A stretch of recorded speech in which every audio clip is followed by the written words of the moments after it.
Yang terhormat Bapak Kepala Sekolah SD Negeri 14 Rantau Panjang, yang terhormat calon guru penggerak Angkatan 10 Kabupaten Ogan Ilir, Provinsi Sumatera Selatan, yang terhormat Bapak Ibu Guru SD Negeri 14 Rantau Panjang. Puji syukur marilah kita panjatkan kehadirat Allah Subhanahu wa Ta'ala, yang mana atas berkat rahmat-Nya kita dapat berkumpul pada acara kegiatan webinar dengan materi berbagi praktik baik budaya positif dari calon guru penggerak Angkatan 10 Kabupaten Ogan Ilir, Provinsi Sumatera Selatan. Sholawat serta salam tak lupa kita panjatkan kepada Nabi kita, Nabi Muhammad SAW, serta pengikutnya hingga akhir zaman. Baiklah, susunan acara kita pada hari ini yaitu: yang pertama, pembukaan; kedua, menyanyikan lagu kebangsaan Indonesia Raya; tiga, sambutan dari Kepala Sekolah SD Negeri 14 Rantau Panjang; empat, menyanyikan lagu Bagimu Negeri; lima, doa; dan enam, penutup. Untuk acara yang pertama yaitu pembukaan, marilah sama-sama kita lapaskan lapas basmalah.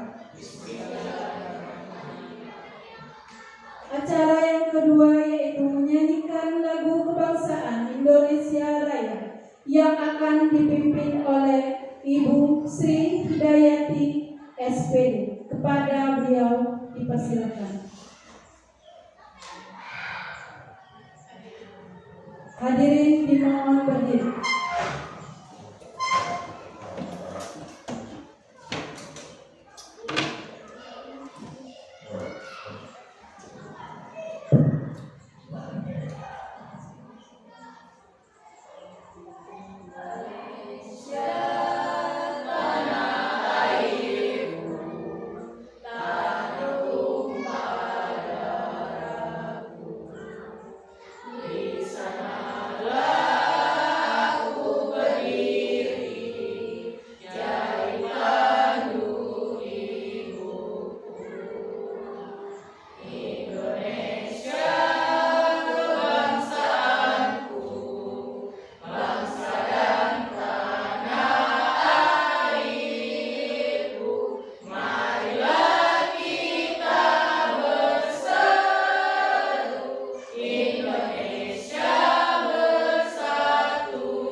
Hadirin dimohon duduk kembali. Acara yang ketiga yaitu sambutan dari Kepala Sekolah SD Negeri 14 Rantau Panjang. Kepada beliau dipersilakan.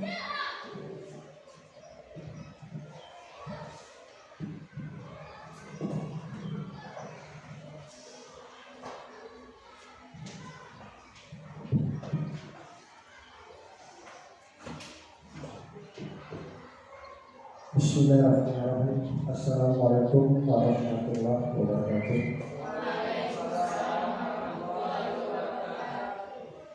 Alhamdulillah, Alhamdulillah Rabbil Alamin. Asyhadu an la ilaha illallah wa asyhadu anna Muhammadan abduhu wa rasuluh. Amma ba'du. Puji dan syukur marilah kita sama-sama panjatkan kehadirat Allah SWT yang mana atas limpahan rahmat serta karunia yang diberikan kepada kita semua sehingga kita dapat mengikuti acara pada pagi hari ini. Selawat serta sering salam tetap tercurahkan kepada Nabi kita Nabi besar Muhammad SAW beserta keluarga dan sahabat-sahabatnya sampai akhir zaman.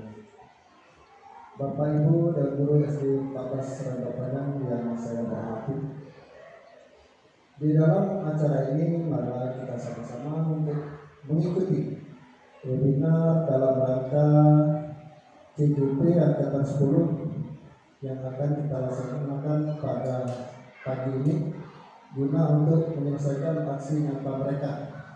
Semoga dalam acara ini dapat berjalan lancar, tertib, aman, dan mari kita dukung untuk acara ini.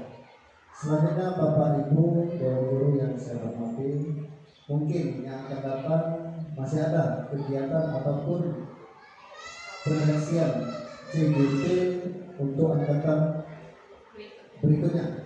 Jadi saya mohon untuk Bapak Ibu, mungkin Ibu Risma, Pak Andrian, Ibu Susi, Ibu Sri, dan Bapak Ibu yang lainnya untuk mengikuti. Jadi di dalam sekolah kita ini harus bisa ataupun menjadi guru yang profesional, ya. Termasuk saya juga belum mengikuti, jadi akan dapat saya ikut dulu. Ya. Moga-moga kita semua guru berhasil dalam melaksanakan webinar ini. Bapak Ibu sekalian, mungkin tidak panjang yang akan saya sampaikan, mengingat waktu mereka akan menyampaikan materi mereka panjang lebar. Jadi kita ikuti acara ini bersama dengan baik. Kita ambil hikmahnya nanti apa-apa yang ibu-ibu yang akan disampaikan dalam webinar tersebut. Mungkin itu saja sambutan dari kami selaku para sekolah. Lebih dan kurang saya mohon maaf dan saya akhiri mengucapkan wassalamualaikum warahmatullahi wabarakatuh.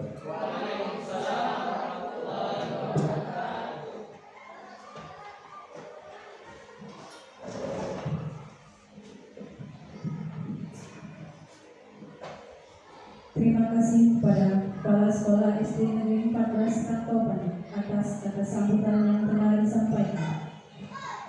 Acara yang keempat yaitu menyanyikan lagu Bagimu Negeri yang akan dipimpin oleh Ibu Sri Hidayati SD. Kepada beliau dipersilakan. Hadirin dimohon berdiri.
Acara yang kelima yaitu doa yang akan dipimpin oleh Ibu Desi Ratna Kemalasari SPD. Kepadanya dipersilakan.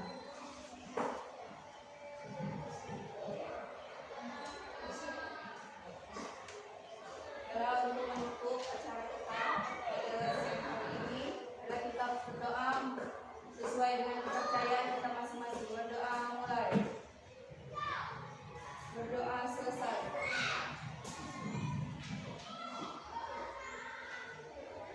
doa telah selesai. Terima kasih kepada Ibu Desi telah memimpin doa. Acara yang terakhir yaitu penutup. Untuk menutup acara kita pada pagi ini, tepatnya acara resmi kita pada pagi ini, marilah sama-sama kita lapaskan lapas hamdalah.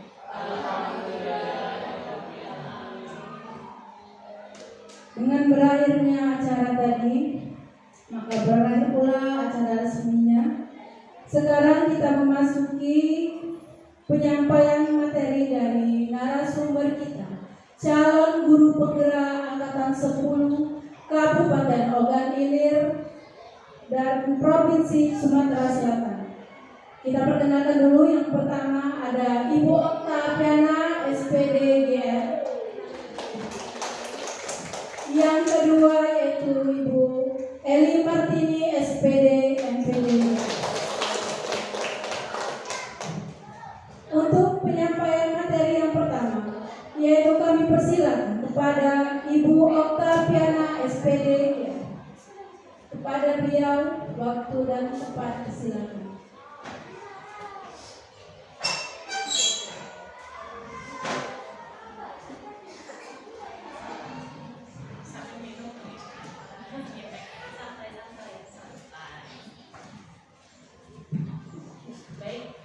Assalamualaikum warahmatullahi wabarakatuh.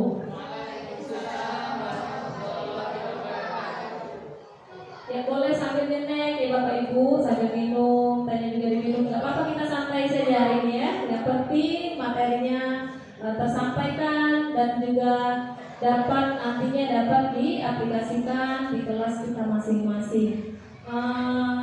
Untuk agar kita lebih konsentrasi, coba kita sama-sama ice breaking dulu ya. Kita ice breakingnya dengarkan yang Ibu bilang ya, yang saya bilang dengarkan apa yang saya katakan, bukan yang saya lakukan ya. Dengarkan apa yang saya katakan, bukan yang saya lakukan. Oke, sekarang kita tes ya. Konsentrasi, boleh berdiri, boleh, biar lebih. Nah, oke. Sekarang kita pegang hidung. Cepat ya, sekali lagi cepat ya. Cepat ya. Dan jangan konsentrasi boleh ya. Sekali lagi ya. Sekarang pegang mata. Ya. Konsentrasi ya, ini kasih. Oke, sekarang kita ulangi lagi sampai konsentrasi. Sekarang pegang mulut. Nah, tambah banyak. Belum konsentrasi. Oke, sekali lagi. Sekarang kita pegang kepala. Sudah konsentrasi semuanya. Oke. Ya, semangat ya. Oke, kalau sudah konsentrasi, terima kasih. Silakan duduk kembali. Kalau sudah konsentrasi, berarti kita sudah bisa memulai pengimbasan materi modul 1.4 yaitu tentang budaya positif.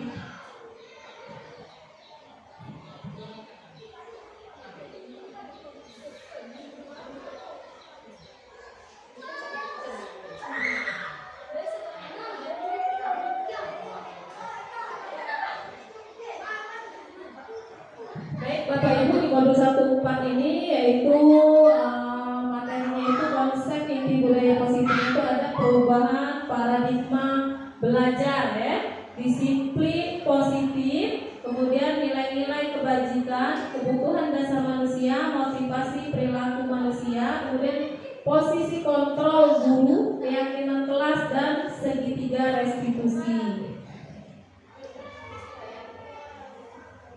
Untuk pembelajaran dengan paradigma baru pembelajaran dengan paradigma baru ini merupakan pembelajaran yang dirancang berdasarkan prinsip pembelajaran berdiferensiasi, sehingga para peserta didik belajar sesuai kebutuhannya, sesuai teknologi modern untuk mewujudkan profil pelajar Pancasila ya. Profil pelajar Pancasila itu karakternya ada 6 ya. Yang pertama kreatif, berpikir kritis, mandiri, bergotong royong, kemudian berkebinekaan global, kemudian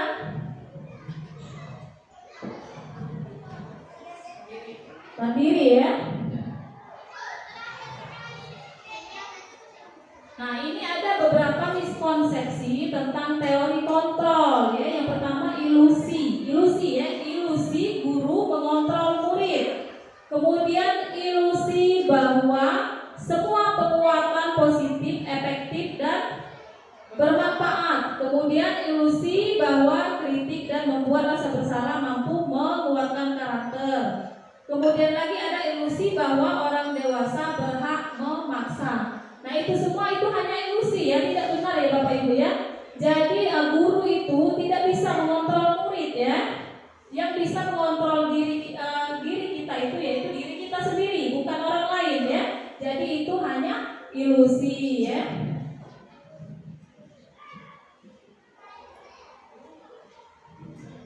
Baik, ini adalah mengubah paradigma stimulus respon pendekatan teori kontrol. Nah, yang di sebelah kiri itu adalah stimulus respon, kemudian yang di sebelah kanan itu kolom teori kontrolnya. Nah, dari situ Bapak Ibu ya kita lihat ya, untuk yang stimulus respon realitas atau kebutuhan kita sama. Nah, itu tidak ya Bapak Ibu ya. Realitasnya atau kebutuhan setiap orang itu berbeda ya. Setiap manusia itu mempunyai kebutuhan masing-masing, tidak bisa disamakan ya. Misalkan Ibu Widya kebutuhannya seperti itu ya. Misalkan dia butuh pendidikannya maunya sampai di S1, atau yang Ibu kemudian kita maunya sampai S2. Nah, itu kebutuhan mereka itu berbeda-beda ya, sesuai dengan keinginan mereka sendiri. Kemudian di kolom kedua, semua orang melihat hal yang sama ya, stimulus responnya. Semua orang melihat hal yang sama. Namun di teori kontrol setiap orang memiliki gambaran yang berbeda. Tidak bisa ya sama itu. Semua orang mempunyai gambaran yang berbeda atau bayangan yang berbeda. Kemudian kita mencoba mengubah orang agar berpandangan sama dengan kita. Nah, itu juga tidak bisa Bapak Ibu ya. Karena kita itu harus berusaha memahami pandangan orang lain tentang dunia. Jadi kita tidak bisa mengubah orang itu, memaksa orang itu agar memahami atau berpandangan sama dengan yang kita pandang gitu, atau yang sama dengan kita, tidak bisa ya. Kemudian stimulus respon di bagian keempat yaitu perilaku buruk dilihat sebagai suatu kesalahan. Nah, itu juga sebenarnya tidak bisa kita benarkan juga ya, karena semua perilaku itu memiliki tujuan. Ya, semuanya itu pasti ada tujuan apa yang kita lakukan itu. Termasuk kalau hal yang agak negatif pasti juga ada tujuannya apa ya, seperti itu. Kemudian orang lain bisa mengontrol saya. Teori kontrolnya tidak bisa ya, hanya kita sendiri yang bisa mengontrol diri kita sendiri, tidak bisa orang lain.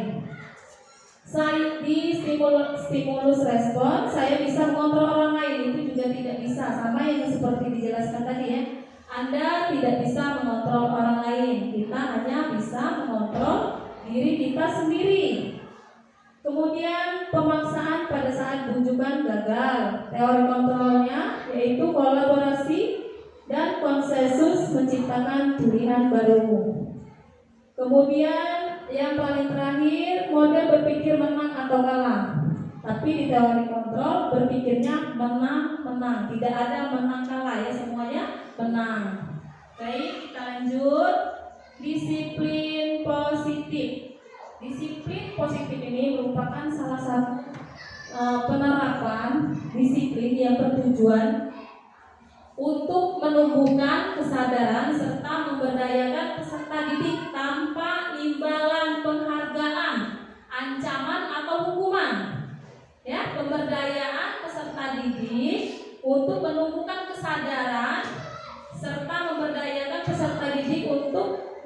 melakukan disiplin positif tanpa imbalan atau reward ataupun hukuman tadi ya. Jadi kita itu ibu, bapak ibu sekalian tidak boleh membiasakan anak itu memberi reward ya. Pokoknya kita harus menimbulkan kesadaran diri terhadap peserta didik kita tadi. Disiplin positifnya tadi memang dari dalam dirinya begitu ya, bukan karena ingin mendapatkan penghargaan atau takut akan hukuman ya. Jadi sebagai pendidik tujuan kita adalah menciptakan peserta didik yang memiliki disiplin diri sehingga mereka berperilaku mengacu pada nilai-nilai kebajikan universal dan memiliki motivasi intrinsik dalam perubahan perilaku ke arah yang lebih baik ya. Baik, kita lanjutkan lagi Bapak Ibu. Baik, ini berikut ini adalah nilai-nilai kebajikan universal profil pelajar Pancasila. Jadi salah satu nilai kebajikan universal adalah tercantum dalam profil pelajar Pancasila yang sudah sesuai dengan visi misi Kementerian Pendidikan dan Kebudayaan. Apa saja profil pelajar Pancasila itu ya? Yang enam karakter tadi. Yang pertama, beriman bertakwa kepada Tuhan Yang Maha Esa dan berakhlak mulia. Kemudian mandiri, bernalar kritis, kemudian lagi berkebinekaan global, gotong royong dan kreatif. Nah, Bapak Ibu, bagaimana caranya kita harus menanamkan nilai-nilai kebajikan universal profil pelajar Pancasila ini? Memang tidak gampang ya Bapak Ibu ya. Kita perlu waktu, perlu konsisten ya. Terus kita itu harus membiasakan. Jadi anak-anak itu tidak bisa kalau kita langsung suruh harus seperti ini, tidak bisa. Tapi dibiasakan. Nah, kalau kita ingin membiasakan, paling tidak kita mulai dari diri kita dulu. Nanti anak-anak itu suka mencontoh ya, suka mencontoh apa yang dilakukan gurunya ya. Kemudian selanjutnya ada kebutuhan dasar manusia ya. Kebutuhan dasar manusia ini adalah segala sesuatu yang kita lakukan untuk mendapatkan apa yang kita inginkan ya.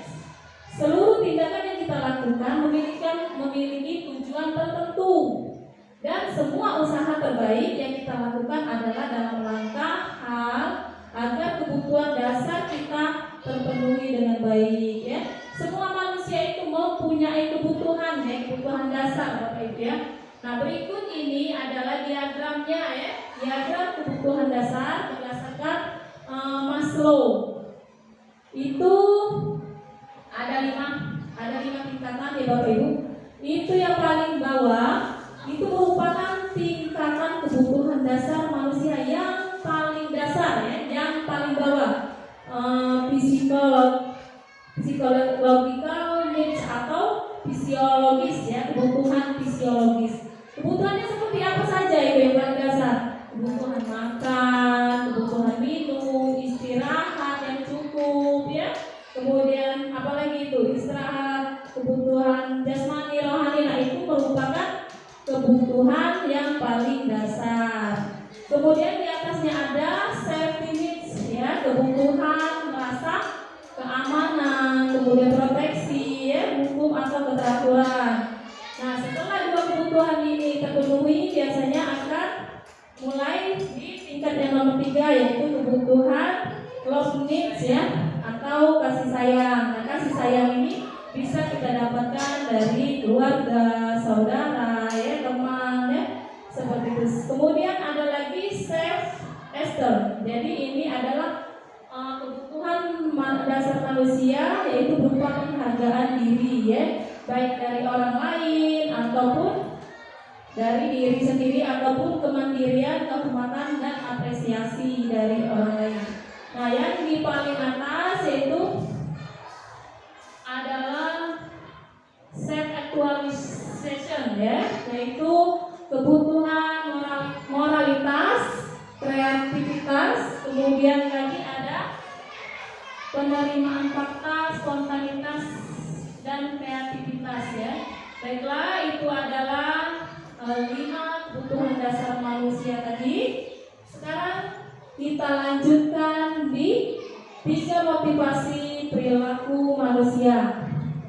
Jadi Bapak Ibu, semua yang dilakukan manusia itu juga mempunyai motivasi ya.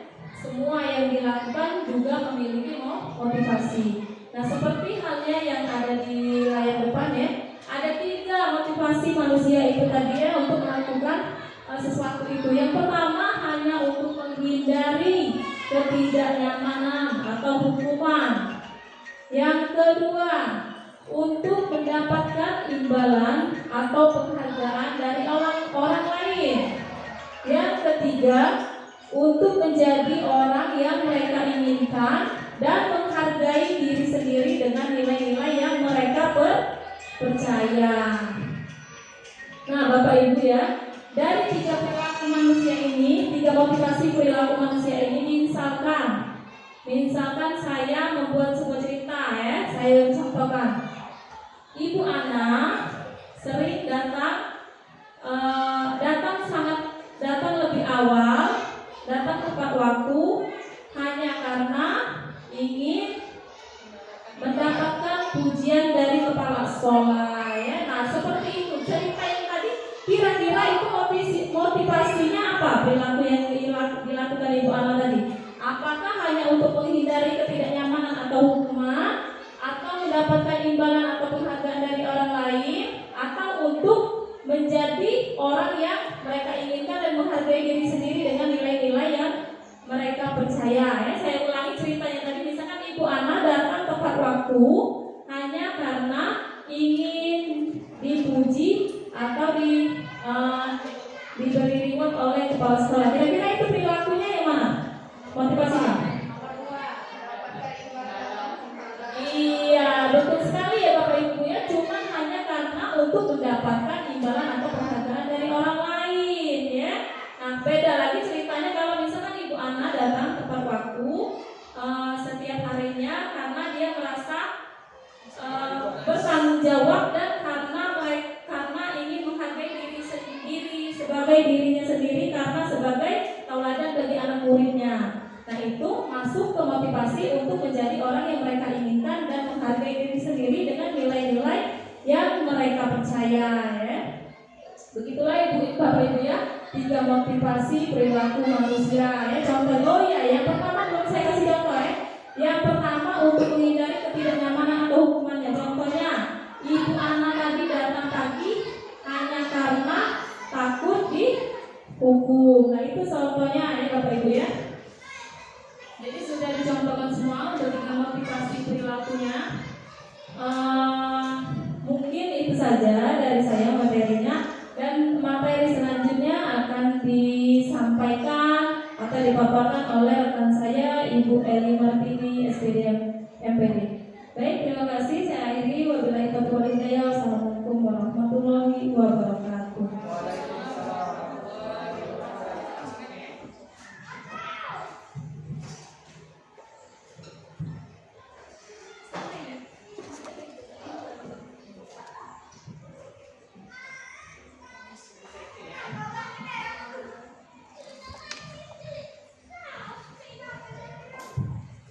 Bapak Ibu masih semangat? Iya. Waktunya kita sambil nyeret ya. Tadi sudah ngeteh, ada yang ngopi, tadi ada yang sudah makan snack juga ya. Silakan, nggak apa-apa Bu, kita nyantai aja ya. Baik, kita kasih apresiasi dulu untuk materi yang pertama yaitu Ibu Oktaviana. Iya. Bagaimana hasil dari penyampaian Ibu Ana tadi? Apakah masih menempel di otaknya ataukah hanya terngiang-ngiang saja? Insya Allah ya, semoga memang apa yang disampaikan oleh Ibu Ana betul-betul dapat kita terapkan ya di sekolah kita ini. Baik Bapak Ibu, sebelum kita mulai materi selanjutnya, kami ada ice breaking dulu ya. Semuanya berdiri dulu ya Bapak Ibu. Gerakannya ya Bapak Ibu.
kepanasan ya. Iya, karena kita tadi belum lari ya, kita langsung gerak ya. Ini yang Pak Adrian ya. Iya baik. Bapak Ibu, tadi kita sudah disampaikan materi oleh Ibu Ana tentang motivasi perilaku manusia ya. Baik, di sini kita langsung lanjutkan ya pada kegiatan selanjutnya, yaitu tentang bahwa identitas gagal ya. Ada bahwa hukuman ini selama ini kita sudah salah Bapak Ibu ya. Kita sudah salah. Ya. Mengapa kita sudah salah? Bahwa kita selalu menyalahkan siswa. Ya. Anak datang terlambat kita salahkan. Anak membuang sampah kita salahkan, ya. Anak mengganggu temannya kita salahkan, ya. Nah, Bapak Ibu, pada tabel berikut ini ya, di sini bahwa hukuman itu termasuk pada identitas yang gagal, ya. Bapak Ibu, mana bahwa hukuman itu, nah di sini ada dua, ya. Dibedakan ada dua, ada identitas gagal, ada identitas sukses, ya. Identitas gagal itu bahwa murid atau anak itu belajar menyembunyikan kesalahannya, ya. Belajar menyembunyikan kesalahannya.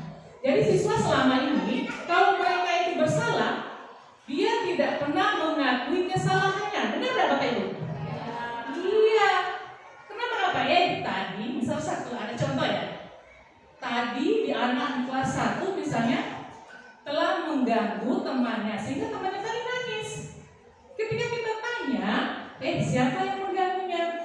Kenapa dia menangis? Pasti yang mengganggunya tadi tidak mau merasa bersalah ya tak? Pasti tidak Bu, saya tidak mengganggunya Bu. Pasti seperti itu kan? Benar tak Bapak Ibu?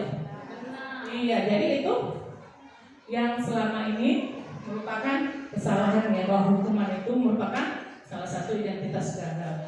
Kemudian yang kedua yaitu konsekuensinya apa? Yang dianggap sebagai identitas sukses ya. Konsekuensinya bahwa murid atau anak belajar tadi taat pada peraturan, ya, taat pada peraturan. Misal apa itu?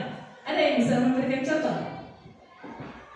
Pakaian, ya, ketika hari Senin, ya, ketika hari Senin ada beberapa siswa yang belum berpakaian lengkap, ya, tidak pakai topi, tidak pakai dasi, ya, nah, ya.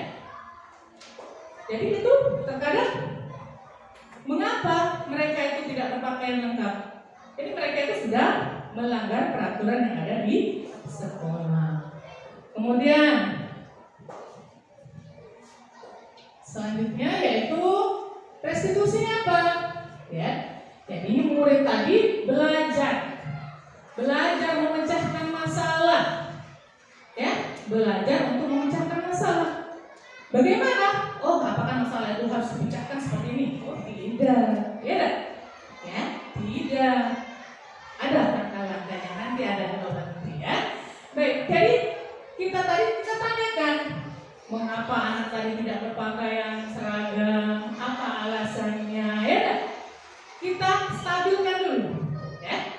Nanti ada di bawah, ya, di segitiga diskusi. Ya. Baik, selanjutnya pada identitas yang gagal, kita anggap gagal, ya. Mencoba mengontrol anak dengan perbuatan negatif, membayar impas kesalahan.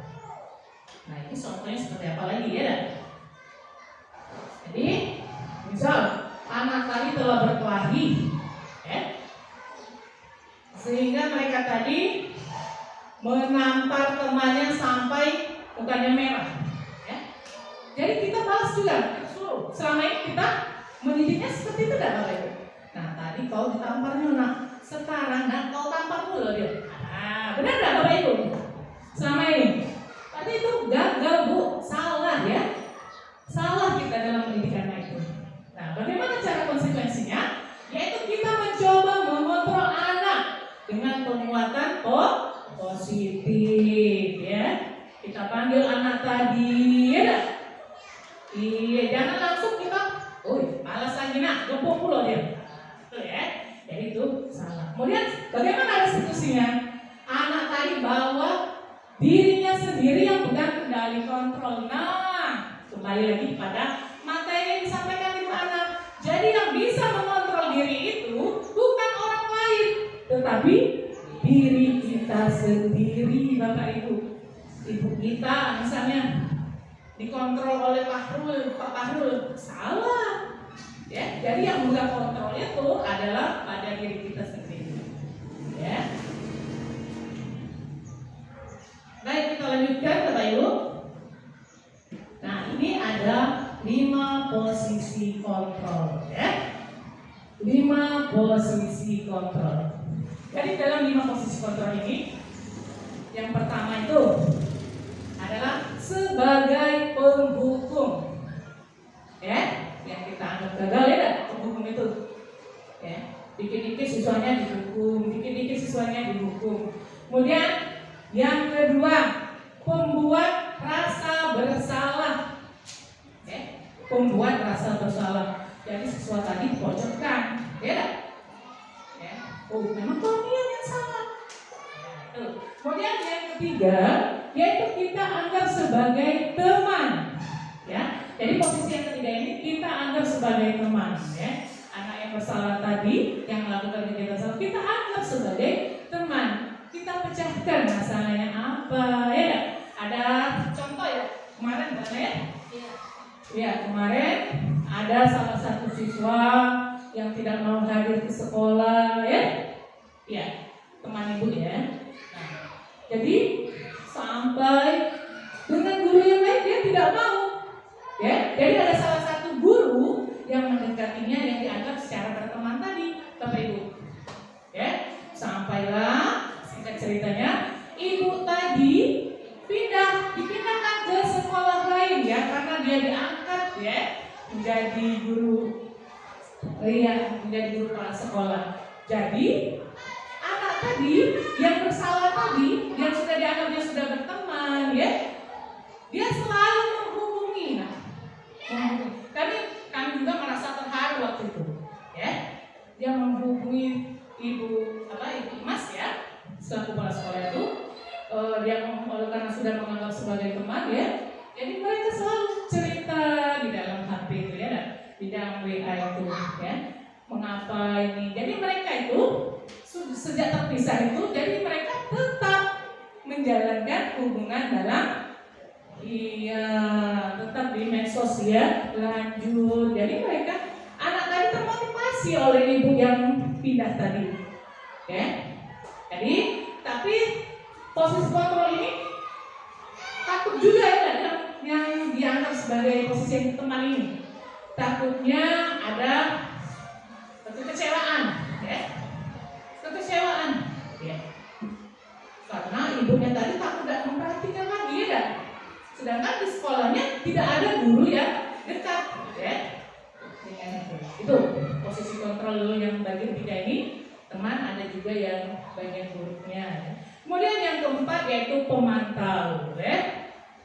Posisi pemantau. Kemudian posisi yang kelima yaitu sebagai manajer. Nah, kita sebagai guru, ya, Bapak Ibu, kita yang paling bagus itu adalah posisi manajer. Kita memanage, ya, kita mengatur kegiatan itu, kita mengatur apa masalahnya, ya, dan jangan langsung kita seperti yang hukuman tadi, ya, dan langsung dihukum. Jadi kita memang betul-betul ada langkah-langkahnya, ya, yang sesuai dengan prosedurnya itu. Baik, Bapak Ibu, nah ini ada contoh 5 penerapan posisi kontrol, ya. Salah untuk takut salah sebut nanti, ya, dan keseleo, ya. Jadi contoh 5 penerapan posisi kontrol yaitu sebagai penghukum. Yang kedua, hormat bendera selama 1 jam. Ini contohnya, ya. Contohnya sebagai penghukum. Jadi kalau seandainya mereka atau siswa yang melakukan pelanggaran, ya, atau aturan yang ada di sekolah, Jadi mereka itu kadang-kadang dihukum selama 1 jam di dekat tiang bendera dengan hormat, kadang-kadang seperti itu Pak Adrian ya. Berarti itu tadi sudah sepakat ya bahwa penghukuman itu merupakan suatu yang gagal ya. Kemudian yang kedua, pembuat merasa bersalah. Apa contohnya? Misalnya berapa kali Bapak atau Ibu harus memberikan kamu sesuatu saja mengecewakan ya, seperti itu ya. Kemudian contoh posisi yang ketiga tadi sudah dijelaskan ya. Ya, sebagai teman tadi yang Ibu ceritakan tadi ya, sudah panjang lebar bahwa ayo dong ikuti aturan sekolah, tolong bantu Bapak Ibu sekali ini, jangan berbuat seperti ini lagi ya nak. Nah, seperti itu contoh posisi kontrol yang sebagai teman. Kemudian sebagai pengatur apa contohnya? Yaitu, nah kamu sudah melanggar peraturan sekolah, kamu tahu bahwa konsekuensinya setelah upacara kamu beli atributnya. Nah itu sebagai pemantau ya. Kemudian sebagai manajer ya. Sebagai manajer ini contohnya apa? Apakah kamu tahu kesalahanmu? Kira-kira bagaimana kamu memperbaiki kesalahanmu? Nah ini yang kita harapkan nah, ya, Bapak Ibu ya. Ini yang kita harapkan bahwa posisi kontrol tadi ada 5. Yang pertama tadi apa Bapak Ibu? Penghukum. Yang kedua pembuat merasa bersalah. Yang ketiga sebagai teman. Yang keempat pemantau. Dan yang kelima manajer. Ya. Jadi ini yang kita harapkan. Yang kelima ini seharusnya Bapak Ibu ya. Ya semoga nanti di sekolah kita betul-betul semuanya sebagai posisi manajer ini ya Bapak Ibu. Baik, kita lanjutkan materi selanjutnya yaitu keyakinan kelas. Ya. Keyakinan kelas. Sekarang saya tanya dulu Bapak Ibu. Apakah di kelas kita sudah melakukan? Belum ya? Belum membuat ya keyakinan kelas? Ya, karena baru lagi ini baru tahu materinya ya. Iya. Jadi keyakinan kelas ini Bapak Ibu pertama itu ada disiplin ya. Nah, disiplin, religius, peduli lingkungan ya. Kemudian religius, disiplin. Kemudian ada juga kesepakatan kelasnya. Nah, dari keyakinan sekolah tadi misalnya kita membuat keyakinan kelas disiplin yaitu datang tepat waktu. Nah, ini keyakinan kelas ini dibuat oleh guru dan siswa yang ada di kelas. Kita membuat aturan tentang disiplin misalnya. Jadi kita datang tepat waktu di sekolah. Nah, itu sudah kesepakatan kita, sudah dibuat di dalam kelas kita ya enggak? Ya. Kemudian misalnya contoh disiplin yang kedua kita terapkan di kelas misalnya mengerjakan tugas tepat waktu. Nah, kadang-kadang siswa itu molor ya enggak Bapak Ibu? Benar enggak?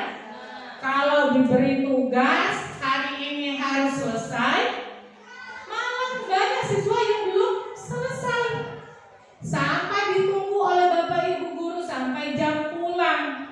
Ya, masih ada yang belum selesai. Nah, jadi kita perlu Bapak Ibu membuat keyakinan kelas ya. Jadi mari setelah kita mendapatkan materi ini semuanya ya, bukan saya saja tapi semua kita yang ada di sekolah ini kita membuat kesepakatan kelas. Oke, yang kelas ini ya. Kemudian kita lanjutkan yang religius, misalnya keyakinan sekolah tentang religius yaitu mengucapkan salam ketika masuk atau keluar kelas. Nah, itu kan sudah dibuat misalnya tadi, sudah kita sepakati di kelas. Itu betul-betul harus diterapkan. Tadi kalau masuk kelas, misalnya gedor pintunya, assalamualaikum, ya. Kemudian kita buat lagi apa misalnya, ketika pulang sekolah kita bersalaman, ya. Kemudian apa lagi misalnya berdoa sebelum dan sesudah belajar. Nah, jadi Bapak Ibu kalau sudah kita buat aturan atau keyakinan kelas ini, jadi kita pasang Bapak Ibu, kita pasang di kelas kita ya. Nah, semoga kalau sudah ada keyakinan kelas itu mereka ingat, kami sudah membuat keyakinan kelas, saya tidak akan lagi mengulanginya, kan seperti itu ya. Kemudian ada lagi yang ketiga yaitu peduli lingkungan ya, yaitu melakukan piket sesuai dengan jadwal. Nah, jadi melakukan tugas piketnya sesuai dengan jadwal ya. Kemudian mengikuti kegiatan kebersihan di sekolah ya dah. Jadi kita harus ikuti ya. Jangan itu tugas kelas 6, itu tugas kelas 5 saja misalnya. Jangan, jadi kita semua harus mengikuti kegiatan itu karena kita sudah mempunyai kegiatan keyakinan kelas tadi. Baik, kita lanjutkan segitiga restitusi. Apa itu segitiga restitusi Bapak Ibu? Tolong Pak Adrian dibacakan dulu untuk segitiga restitusi. Segitiga restitusi adalah proses menciptakan kondisi bagi peserta didik untuk memperbaiki kesalahan mereka, sehingga mereka bisa kembali pada kelompok mereka dengan cara teknologi yang lebih kuat. Lesson 24. Iya. Terima kasih Pak Adrian. Ya, jadi menurut dosen tahun 2024 itu bahwa segitiga restitusi itu proses ya, proses menciptakan ya kondisi bagi siswa untuk memperbaiki kesalahan ya. Kemudian sehingga mereka tadi bisa kembali pada kelompok mereka dengan karakter yang lebih kuat, yang sesuai dengan harapan, sesuai dengan visi sekolah kita ya Bapak Ibu. Nah, segitiga restitusi ini ada 3 Bapak Ibu. Yang pertama menstabilkan identitas ya, menstabilkan identitas. Kemudian yang kedua yaitu validasi tindakan yang salah ya, apa-apa itu ya. Kemudian yang ketiga menanyakan keyakinan kelas tadi. Nah, kalau sudah dibuat keyakinan kelasnya masih dilanggar, nah itu ada apa? Beda. Nah, bagaimana cara memecahkannya? Baik, Bapak Ibu, ini ada contoh penerapan segitiga restitusi, Bapak Ibu. Baik ya, Ibu ada video ya, silakan Bapak Ibu tonton dulu ya video yang saya buat ini.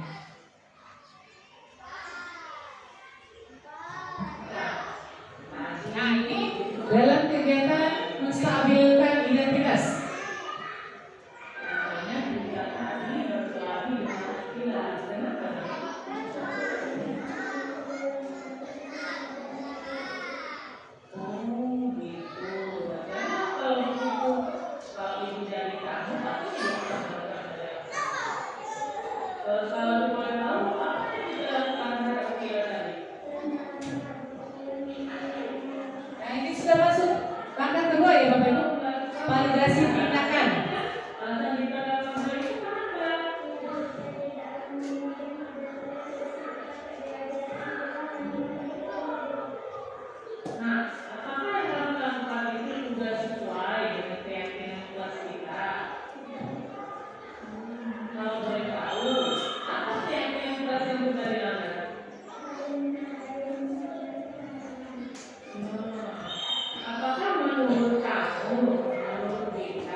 Itu tadi ya Bapak Ibu, salah satu contoh segitiga restitusi. Yang pertama tadi apa Bapak Ibu?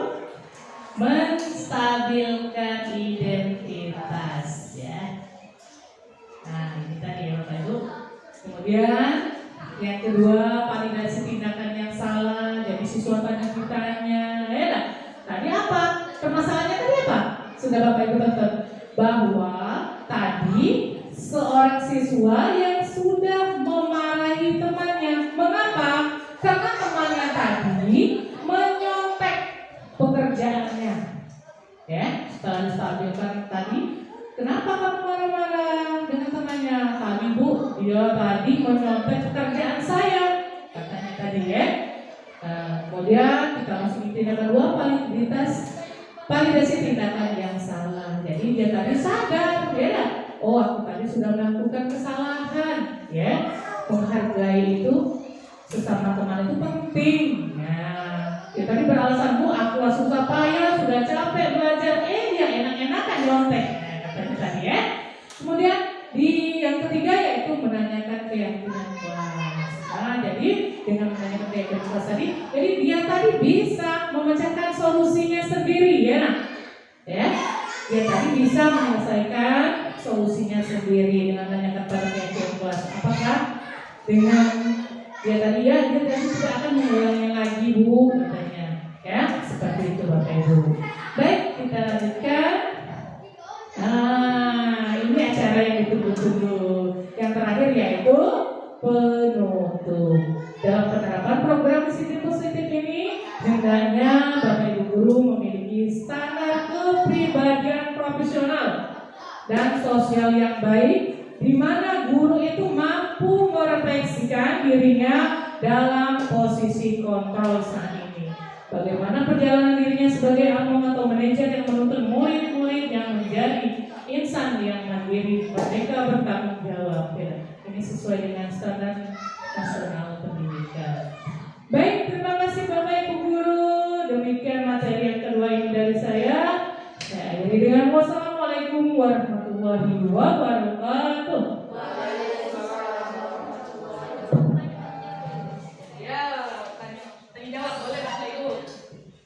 Baik, terima kasih kami ucapkan kepada Ibu Oktaviana dan Ibu Elmardini atas materi yang telah disampaikan. Semoga materi yang disampaikan dapat bermanfaat bagi kita semua, terutama dalam mengimplementasikannya kepada peserta didik kita di kelas. Mari kita kasih aplaus dulu untuk kedua calon guru kita. Untuk sesi selanjutnya yaitu kami buka sesi tanya jawab sebanyak 2 pertanyaan kepada Bapak Ibu. Silakan jika masih ada yang belum jelas. Ya, silakan kepada Ibu Risma.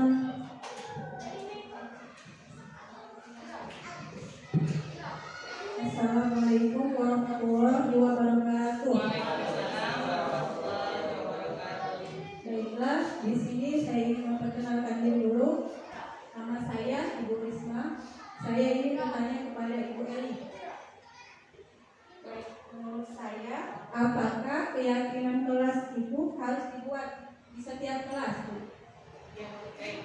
Baik, itu saja yang saya tanyakan. Terima kasih.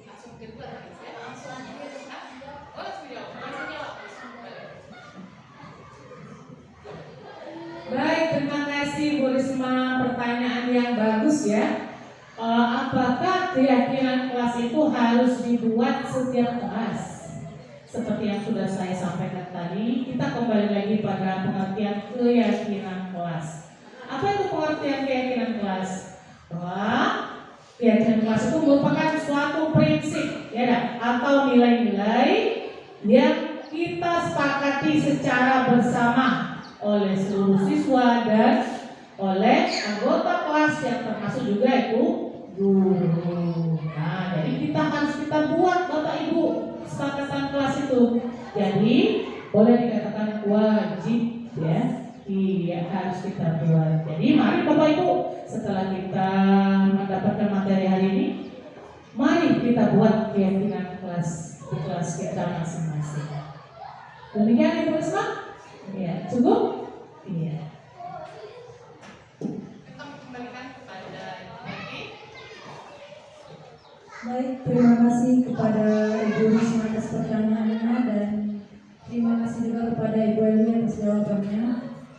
Tadi pertanyaannya yaitu apakah keyakinan kelas itu wajib dibuat setiap kelas? Kami simpulkan tadi jawaban dari Ibu Eli ini yaitu wajib, karena mengingat kesepakatan kelas itu adalah prinsip yang sama-sama dibuat oleh murid dan guru. Begitu. Baik, pertanyaan yang kedua silakan kepada Ibu Desi Ratna Kemalasari. Assalamualaikum warahmatullahi wabarakatuh. Perkenalkan, nama saya Desi Ratna Kemalasari. Di sini kami ingin bertanya kepada Bu Ana. Dari yang telah dipaparkan tadi tentang posisi kontrol, yang ingin ditanyakan, posisi kontrol yang mana yang lebih baik menurut Ibu?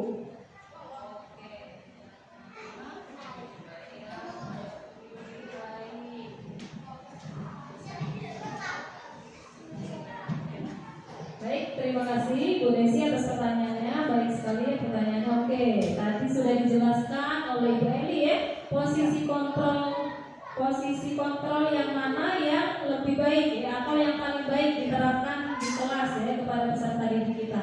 Tadi sudah dijelaskan Ibu Eli ya, 5 posisi kontrol. Pertama ada pembuku, pembuat rasa bersalah, kemudian teman, pemantau, dan manajer. Nah, posisi yang paling baik itu yaitu manajer ya, posisi di mana guru berbuat sesuatu bersama dengan murid, mempersilahkan murid mempertanggungjawabkan perilakunya, kemudian mendukung murid agar menemukan solusi atas permasalahannya sendiri ya.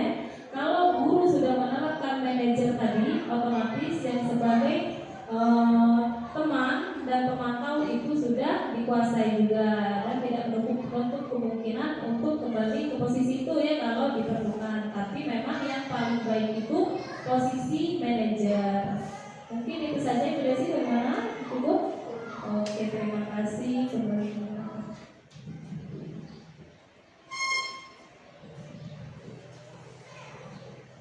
Baik, terima kasih kepada Ibu Desi atas pertanyaannya dan terima kasih juga kepada Ibu Oktaviana atas jawabannya. Kami simpulkan bahwa pertanyaan tadi adalah dari 5 posisi kontrol guru, yang manakah yang terbaik menurut calon guru? Jawaban dari Ibu Oktaviana yaitu posisi manajer. Mengingat posisi manajer adalah posisi di mana guru mengajarkan murid untuk bertanggung jawab dan menemukan solusinya sendiri atas kesalahan yang telah ia perbuat. Begitu Ibu Oktaviana. Dengan berakhirnya sesi tanya jawab ini, maka berakhir pula acara hari ini. Saya ucapkan terima kasih kepada calon guru penggerak angkatan 10 Kabupaten Ogan Ilir, Provinsi Sumatera Selatan, yang telah berbagi praktik baik kepada kami semua, dan agar apa-apa yang disampaikan hari ini dapat kami terima dengan baik dan dapat kami terapkan di kelas kami masing-masing. Mari Bapak Ibu guru hebat, kita kasih aplaus untuk kita semua.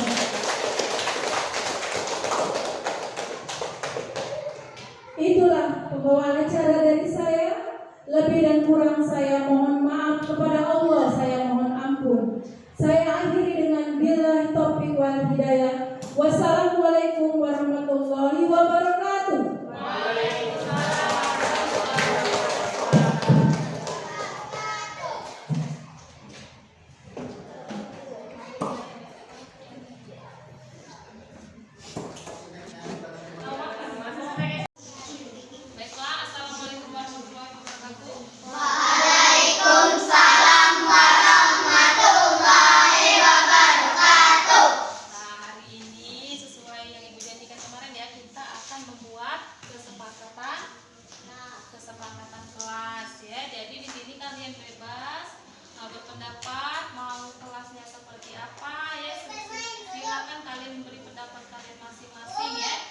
kesepakatan kelasnya mau seperti apa ya. Ibu berikan Ibu sarankan kepada kalian, silakan apa saja yang ingin kalian buat untuk di kelas kita agar pembelajaran kita nyaman dan kondusif ya. Misalkan apa coba? Kira-kira kesepakatan kelasnya coba.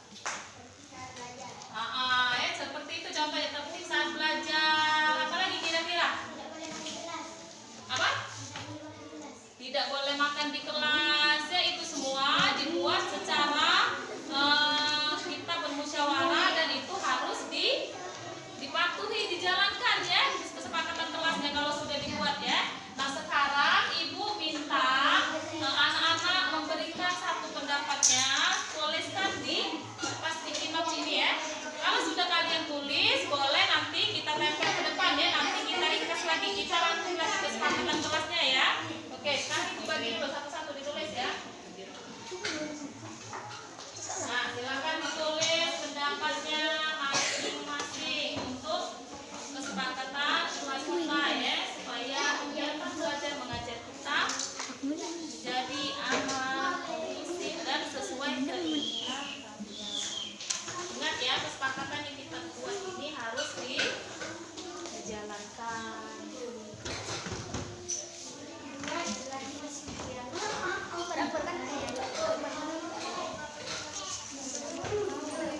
Ya, silakan diisi ya. Diisi silakan. Setelah diisi boleh ditempel di depan yang sudah kalian sedang isi. Nanti kita simpulkan secara bersama-sama. Ya, tempel sini boleh.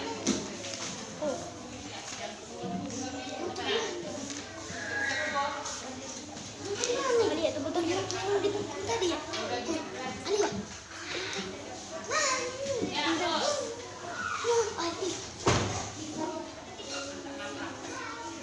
Ya, terus. Boleh? Dikejar lah terus. Nah, Ya.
Selamatkan biar kegiatan belajar mengajar kita berjalan dengan tenang, kondusif, aman ya. Seperti itu. Baiklah. Membuat kesepakatan kelasnya kita sudahi dulu ya.